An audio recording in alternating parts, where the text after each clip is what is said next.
আপনি কোন জায়গা থেকে আসছেন খেলার জন্য? আমি ইউবিপি থেকে আসছি। সেটা কোন দেশ? এটা হচ্ছে ইউনাইটেড ব্রাহ্মণবাড়িয়া। তো এখন এই রোদে খেলবেন কিভাবে? যাচ্ছি ফ্রেন্ডদের রিকোয়েস্টে যাচ্ছি খেলার জন্য, কিন্তু এত বড় রুদ্র আমার স্কিনটা কালো হয়ে যাচ্ছে। যদি কোনো সামনে জুস টুসের ব্যবস্থা থাকে তাহলে তোমরা জুস অর্ডার করো। তো আপনি কি খেলা পারেন? আপনি কি খেলা পারেন? খেলা অবশ্যই পারি না, আমি লুকার মধ্যে জায়গাটা আমি দখল করতেছি সামনে। ও আচ্ছা, তাহলে ওয়ার্ল্ড কাপ না। তাহলে তাহলে সবাইকে খেলাটা দেখার জন্য ভিডিওটা দিব, ঠিক আছে? তোমার খেলাটা কিরকম হয়। সমস্যা নেই, সমস্যা নাই।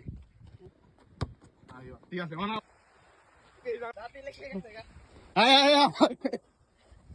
কি হয়েছে? তাড়াতাড়ি তুলো, তাড়াতাড়ি তুলো, বলে আক্রমণ করতে, তাড়াতাড়ি তুলো। আরে ভাই আপনার কল ডাক্তার।